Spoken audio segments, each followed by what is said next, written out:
Physics বইয়ে পড়ছিলাম একটা গাড়িরে 50 মিটার দূর থেকে আরেকটা গাড়ি যদি ওভারটেক করতে যায় তাইলে কত সময় লাগবে এটা বার করতে হইলে এস সমান সমান ইউটি প্লাস হাফ এটি স্কোয়ার ও এস সমান সমান বিটির সূত্র অ্যাপ্লাই করতে হইবে। পরে আমি এই পড়ালেখা বাস্তবে অ্যাপ্লাই করানোর লইকে আজকে সকালে আমার মামার গাড়িটা লই আমি বার হয়ে যাই। পরে ফিজিক্সের সূত্র অনুযায়ী আমার মামার গাড়িটা আমি উল্টাপাল্টা চালাইয়া খালের ভিতরে হালাই দিই। পরে আমি কোনো রকম বাচ্চা ফিরতাই। পরে আমার মামা আমার জিগায় কিরে আমার গাড়ি কো।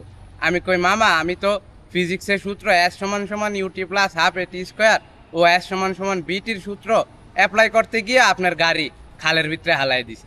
অন কোনো রকম আমি বাচ্চা হয়েছি এই কথা হননের পরে কি আর আমার মামায় আমারে এই বাঁশের লগে বাইন্দা ববের ফিটানি ফিটাইছে।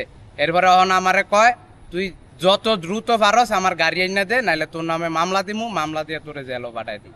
কিন্তু এই মামাই আমারে খালি কইতো কিরে তুই পড়ালেখা করস না, পড়ালেখা কইরা বড় মানুষ হবি না। আমি তখন পড়ালেখা করতে গেছিলাম, আমি তো সূত্রের অ্যাপ্লিকেশনটাই করতে গেছিলাম আপনার গাড়িটা লইয়া। আমার নালি একটু ভুল হয়েই গেছে, আমি উল্টা পাল্টা চালাইয়া গাড়ি খালো হালাই দিছি। হেলিগে আপনি আমারে বাইন্দে ববের পিটানি পিটাইবেন, এমন শাস্তি দিবেন। এক এক সময় এক এক কথা কন, এক সময় এক সময় কোন পড়ালেখা করস না কি লেগা, আবার অন আমি পড়ালেখা করতে গেছি অন আমার দোষ হয়ে গেছে গা। আমি তো সূত্রের অ্যাপ্লিকেশনটাই করতে গেছিলাম, আপনার কথা রাখতে গেছিলাম, আপনার মুখ উজ্জ্বল করতে গেছিলাম।